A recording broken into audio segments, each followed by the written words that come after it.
Good morning बच्चों। आज हम शब्द विचार के बारे में पढ़ेंगे। शब्द अर्थात अपने विचारों को प्रकट करने के लिए हमारे मुख से जो सार्थक ध्वनियां निकलती हैं उन्हें शब्द कहते हैं। तो शब्द की क्या परिभाषा हुई? एक या अधिक वर्णों से बनी हुई सार्थक ध्वनि या ध्वनि समूह को शब्द कहते हैं, जैसे न, कमल, नदी आदि। वैसे तो शब्द के बहुत सारे भेद हैं, लेकिन इनको हम तीन आधार पर विभक्त कर सकते हैं। सबसे पहला है स्रोत के आधार पर, अर्थात हमारे ये शब्द कहाँ से आए हैं। जैसे तत्सम शब्द।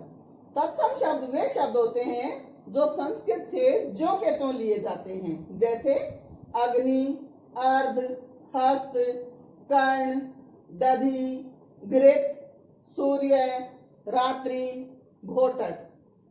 और तद्भव शब्द वे शब्द होते हैं जो संस्कृत से बिगड़कर या उसका बदला हुआ रूप हम प्रयोग करते हैं, जैसे अग्नि के स्थान पर आग, अर्ध के स्थान पर आधा, हस्त के स्थान पर हाथ, कर्ण कान, दधि दही, घृत घी, सूर्य सूरज, रात्रि रात और घोटक को घोड़ा कहते हैं।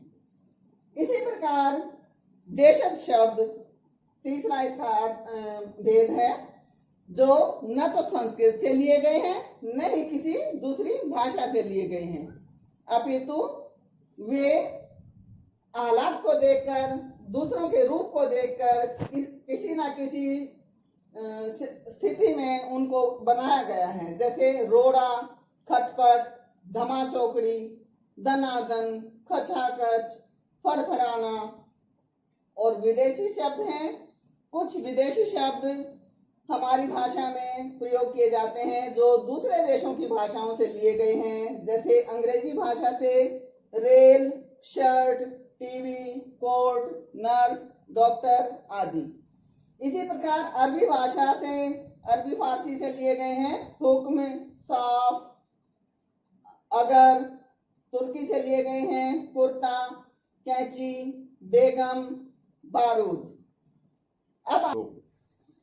अब दूसरा भेद है रचना के आधार पर भेद किए गए हैं, जो सबसे पहले आता है रूढ़।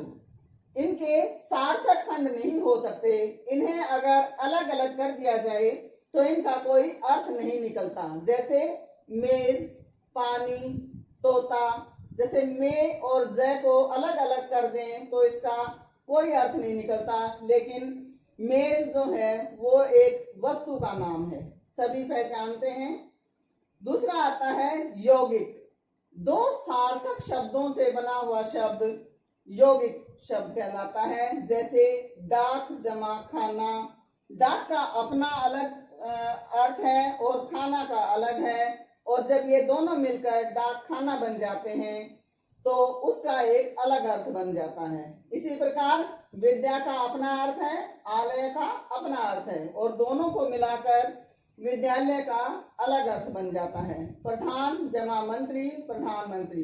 इसी प्रकार के अन्य शब्द भी यौगिक शब्द कहलाते हैं। अब आते हैं योग रूढ़ शब्द, अर्थात दो शब्दों या शब्दांशों से बनकर विशेष अर्थ में जो प्रसिद्ध हो जाएं, उन्हें योग रूढ़ शब्द कहते हैं। जैसे पंख कीचड़ को कहते हैं, जय जन्म लेने वाला। दोनों को मिलाकर बना पंकज, और इसका अर्थ हुआ कीचड़ में जन्म लेने वाला, और वह प्रसिद्ध हो गया कमल के नाम से। लंबा जमा उदर, लंबोदर। लंबोदर कहते हैं गणेश जी को। दश जमा आनंद, दशानन कहते हैं रावण को। अब आते हैं अर्थ के आधार पर। सबसे पहले पर्यायवाची शब्द, जो एक ही अर्थ वाले भिन्न भिन्न शब्द होते हैं, उन्हें पर्यायवाची शब्द कहते हैं। जैसे आग को अग्नि, अनल, पावक कहते हैं। इसी प्रकार वायु को अनिल, हवा और वायु कहते हैं।